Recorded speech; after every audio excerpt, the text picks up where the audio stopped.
नमस्कार दोस्तों, आप सभी का पीसीएस पॉइंटर में स्वागत है।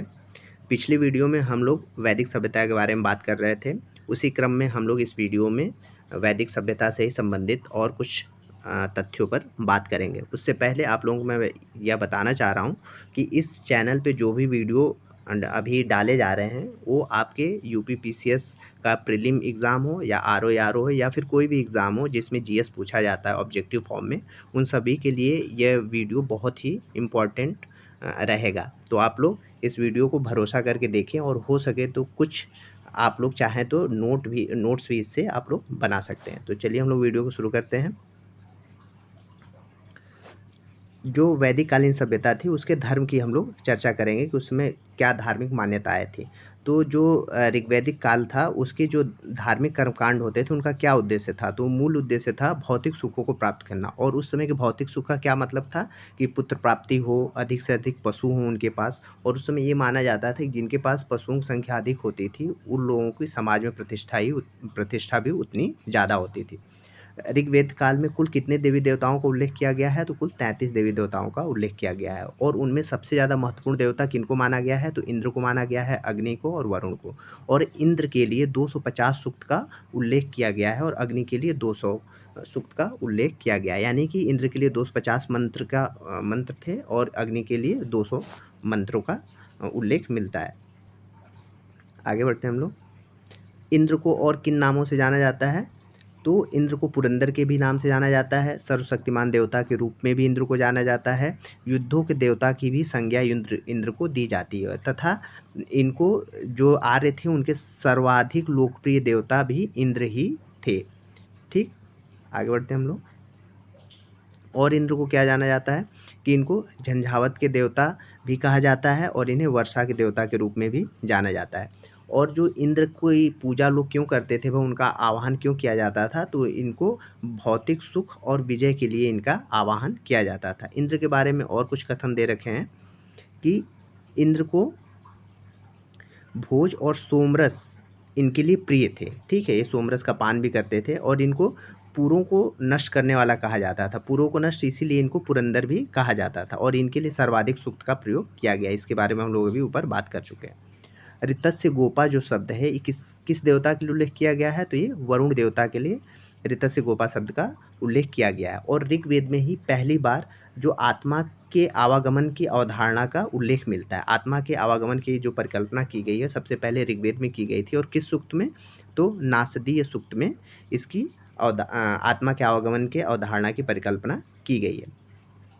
जो ऋग्वेद है उसका जो 9वाँ मंडल है उसमें जो सोम देवता है उनको समर्पित है और एक सोमरस जो कि उस समय का पेय पदार्थ था उसका भी उल्लेख मिलता है। आगे बढ़ते हैं हम लोग। ऋग्वेद काल में जो जनता मुख्यतः किस पे विश्वास करती थी? तो बलि और कर्मकांड पे विश्वास करती थी। ठीक है? वो अपने धार्मिक अनुष्ठान जो भी करते थे उसमें वो लोग बलि को ज़्यादा महत्व देते थे।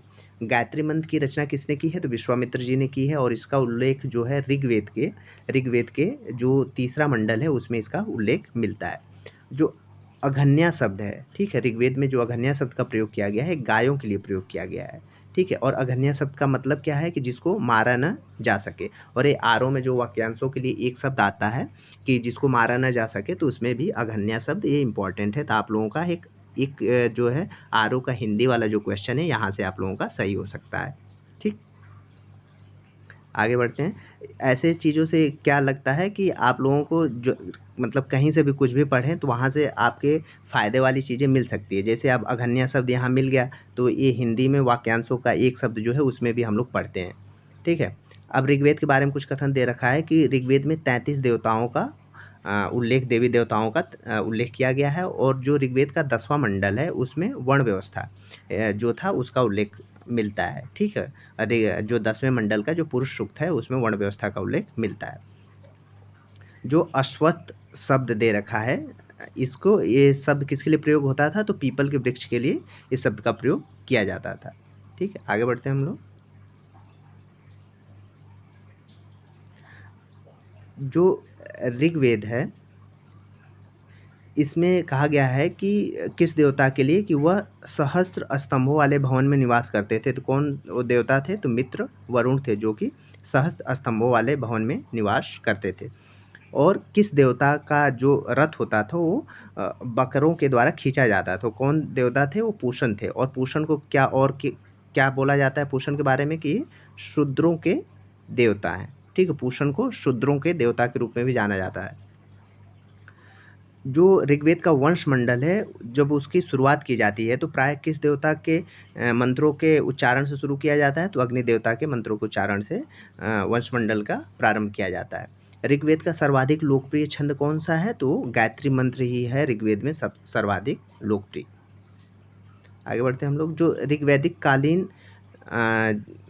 ऋग्वैदिक कालीन जो धर्म का कैसा स्वरूप था उस समय का धर्म का? तो बहुदेववादी स्वरूप था। यानी कि उस समय कोई एकेश्वरवादी नहीं, मतलब एकेश्वरवादी का क्या मतलब है? कि एक देवता की पूजा की जाती थी। लेकिन उस समय बहुत सारे देवता थे, जैसे कि इंद्र थे, वरुण थे, पूषण थे, अग्नि थे, और भी बहुत सारे देवता का पूजा किया जाता था। इसलिए उस समय का जो समाज था बहुदेववादी समाज था।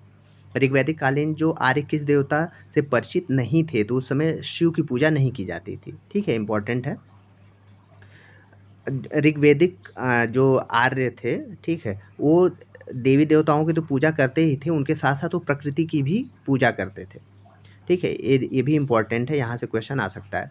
ठीक है, और दो देवियों का वर्णन किया गया है ऋग्वैदिक काल में। तो कौन सी दो देवियाँ थी? एक उषा और दूसरी अदिति।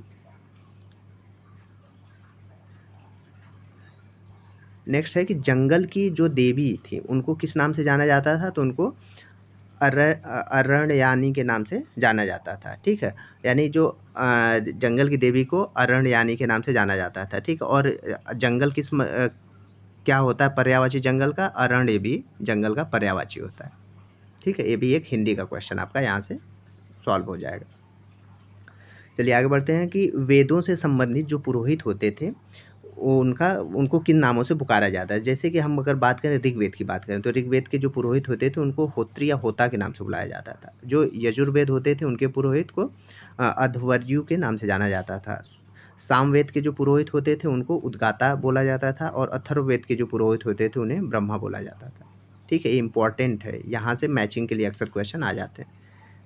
आगे बढ़ते हैं हम लोग। अब बात करेंगे हम लोग कि जो ऋग्वैदिक काल है उसकी अर्थव्यवस्था कैसी थी? तो वहाँ की अर्थव्यवस्था मुख्यतः कृषि और पशुपालन पर निर्भर करती थी। ठीक है, और पूर्व वैदिक काल में भूमि का स्वामित्व तो संपूर्ण कबीले पे होता था। यानी कि किसी एक व्यक्ति के पास वहाँ का भूमि का स्वामित्व नहीं होता था। जो कबीले होते थे उसमें जितने भी लोग रहते थे वो सब उस भूमि पर कृषि करते थे और वहाँ के उत्पादों को अपने में बांट लेते थे। ऋग्वेद का जो चतुर्थ मंडल है उसमें कृषि से संबंधित कार्यों का वर्णन किया गया है। ये वेरी इंपॉर्टेंट क्वेश्चन है, ये आएगा पक्का एग्जाम में। ठीक, आगे बढ़ते हैं हम लोग। ऋग्वेद में जो यौ शब्द का उल्लेख था ये किससे संबंधित है? तो जौ, जो जिसको हम लोग जौ बोलते हैं इस समय, उस समय ऋग्वेद में उसको बोला जाता था, यौ बोला जाता था। और जो पणि शब्द है ऋग्वेद में, इसका किससे संबंध है? तो व्यापारिक वर्गों के लिए पणि शब्द का प्रयोग किया जाता था। और गाय जो होती थी उनको सर्वाधिक मूल्यवान संपत्ति के रूप में जाना जाता था। कब? ऋग्वैदिक काल में। ठीक, आगे बढ़ते हैं हम लोग। कृषि को बढ़ावा देने के लिए कितने कारणों का उल्लेख ऋग्वेद में किया गया था? तो 4 कारणों का उल्लेख किया गया था, जिसमें एक कृषि होता था, उर्धर, धान्य और वृष्टि। ठीक है, इन 4 कारणों का उल्लेख किया गया था कृषि को बढ़ावा देने के लिए। आर्य जो थे किस अनाज से परिचित थे? तो वो जौ या यौ अनाज से परिचित थे। सीता शब्द का क्या अर्थ है? तो जोती हुई कुड़ के लिए सीता शब्द का प्रयोग किया जाता है। यानी जोते हुए जो खेत होते थे उसके लिए सीता शब्द का प्रयोग किया जाता था। जो ऋग्वैदिक काल में कर यानी टैक्स किस समुदाय को देना होता था? तो वैश्य समुदाय को ही टैक्स देना होता था। जो निष्क होता है, ठीक है, निष्क एक आभूषण होता है सोने का, इसको कहाँ पहने जाता है? तो ये गले में पहना जाता है। ऋग्वेद में किन शिल्पियों का उल्लेख किया गया है? तो बढ़ईगिरी, स्वर्णगिरी, बुनाई, सिलाई, धातुकर्म, कुंभकारी, इतने सारे शिल्पियों का ऋग्वेद में उल्लेख किया गया है। आगे बढ़ते हैं हम लोग। जो ऋग्वेद है उसमें कुछ पशुओं का उल्लेख किया गया है, जैसे गाय, भैंस, घोड़ा, हाथी, ऊंट, बैल, कुत्ता, सूअर, गदहा, हिरन, इन इन जानवरों का ऋग्वेद में उल्लेख किया गया है। पूर्व वैदिक काल में कोई नियमित कर व्यवस्था नहीं थी, क्योंकि उस समय राजा को भूमि का स्वामी नहीं समझा जाता था। तो उस समय कोई नियमित एक कर व्यवस्था नहीं थी। और ऋग्वेदिक काल में ब्याज लेने वाले को क्या बोला जाता था, तो वेकनाट बोला जाता था। जो ऋग्वेदिक काल में जो लोग ब्याज लेते थे, यानी पैसा देते थे ब्याज पे, उन लोगों को वेकनाट बोला जाता था। आगे बढ़ते हैं हम लोग। ये इतना इम्पोर्टेंट नहीं है, इसको आप लोग वीडियो पॉज करके देखना चाहें तो आप लोग देख सकते हैं। आगे बढ़ते हैं हम लोग। अब हम लोग बात करेंगे कि ऋग्वैदिक काल की जो नदियाँ थीं उनके बारे में। ठीक है, तो किस नदी को सबसे ज़्यादा पवित्र माना जाता था आर्यों के द्वारा, तो सरस्वती नदी थी। और सरस्वती नदी को और किन नामों से जाना जाता था, तो मातेत्मा, देवीत्मा, नदीत्मा, इन नामों से भी सरस्वती नदी को जाना जाता था। और किस नदी का सर्वाधिक उल्लेख किया गया है ऋग्वेद में, तो सिंधु नदी है। ठीक है, इसका सर्वाधिक उल्लेख किया गया है। ऋग्वेद में जो यमुना नदी है उसका 3 बार उल्लेख किया गया है और गंगा नदी का 1 बार उल्लेख किया गया है। ठीक है, ये इतना इम्पोर्टेंट नहीं है। ठीक, आगे बढ़ते हैं हम लोग। जो ऋग्वेद में जो नदी सूक्त का वर्णन किस मंडल में किया गया है, तो दशम मंडल में नदी सूक्त का वर्णन किया गया है। यानी नदियों के बारे में जो वर्णन मिलता है वो कहाँ पे, ऋग्वेद के जो 10वां मंडल है उसमें मिलता है। कुछ नदियाँ हैं, ठीक है, ऋग्वेद की, जो कि अफ़गानिस्तान के क्षेत्रों से संबंधित है। तो जैसे कुभा, काबुल उसका नाम है, जो इस समय काबुल नदी उसमें कुभा के नाम से जानी जाती थी। क्रुमु, कुर्रम के नाम से, गोमती, गोमल और स्वास्तु, स्वात, इन नदियों के अफ़गानिस्तान की कुछ नदियाँ हैं जो कि ऋग्वेद में इनका उल्लेख किया गया है। ठीक, आगे बढ़ते हैं हम लोग। अब लोग बात करेंगे कि जो शतुद्री शब्द का प्रयोग किया गया था, ये किस नदी से संबंधित था, तो सतलज। सतलज जो है आधुनिक नाम है और प्राचीन नाम इसका क्या है, शतुद्री नाम है। ठीक, ऋग्वेद में नदी सूक्त में कुल कितनी नदियों का वर्णन किया गया है, तो टोटल 21 नदियों का उल्लेख मिलता है नदी सूक्त। और नदी सूक्त का किस मंडल में है, तो ये 10वें मंडल में है। ठीक है, ऋग्वेद का जो 10वां मंडल है उसमें नदी सूक्त का उल्लेख मिलता है और उसमें कुल 21 नदियों का उल्लेख किया गया है। ठीक, आगे बढ़ते हैं। ऋग्वेद के सूक्तों के संदर्भ में कौन से कथन सत्य हैं, तो उसमें जो हिमवंत और मुजवंत का उल्लेख मिलता है। उनमें उल्लेखित अधिकांश नदियां यमुना और गंगा से पश्चिम के क्षेत्रों में बहती हैं। ये 2 कथन आपको ऋग्वेद से संबंधित सही है। ठीक, आगे बढ़ते हैं हम लोग। अब लोग बात करेंगे कि जो ऋग्वैदिक कालीन नदियाँ हैं इनके आधुनिक नाम क्या हैं और इनके प्राचीन नाम क्या है। ठीक है, जैसे परुष्णी को रावी नदी के नाम से, जो हमारी इस समय इसको परुष्णी नदी को रावी नदी के नाम से जाना जाता है। ठीक है, अश्किनी को चेनाब के नाम से जाना जाता है। विस्ता को झेलम के नाम से जाना जाता है। बिपाशा को ब्यास के नाम से जाना जाता है। शतुद्री सतलज, सदानीरा गंडक, सुषोमा सोहन, मरुद वृद्धा, मरुवर्मन, सुवास्तु, स्वात, दृष्टवती, घग्गर, सिंधु, इंडस, क्रुमु, कुर्रम, गोमती, गोमल, कुभा, काबुल, ये नदियों का नाम है। ये इम्पॉर्टेंट है, मैचिंग के लिए आ जाते हैं यहाँ से क्वेश्चन। ठीक है, आगे बढ़ते हैं हम लोग। कुछ ऋग्वैदिक कालीन जो शब्द दे रखे हैं और उनका अर्थ क्या है। जैसे नीवी का क्या मतलब है, कमर से नीचे पहने जाने वाला वस्त्र होता था। वासस जो होता है कमर के ऊपर पहने जाने वाला वस्त्र होता है। और अधिवासस क्या होता है कि ऊपर से धारण, जैसे कि ओढ़नी या चादर कोई आदमी ऊपर से धारण करता है, उसको अधिवासस बोलते थे। तक्षा क्या होता है, बढ़ई। बढ़ई शब्द के लिए तक्षा प्रयोग किया जाता है शब्द। कर्मा मतलब धातु कर्म करने वाले के लिए कर्मा शब्द का प्रयोग किया जाता है। वेकनाट जो सूदखोर होते थे, यानी कि लोग सूद पे पैसा देते थे, ठीक, उनको वेकनाट बोलते थे। और अरित्र क्या होते थे, पतवार होता था। और अरित्री जो होता था नाविक होता था। ये दोनों जो शब्द हैं ये आपके आरओ में आता है, जिसमें शुद्धि और अशुद्धि वाला जो कॉलम दिया रहता है उसमें यहाँ से क्वेश्चन बन जाते हैं। तो ये शब्द आप लोग देख लीजिएगा करेक्ट कैसे लिखा जाता है। ठीक, ठीक है, बस इस वीडियो में इतना ही।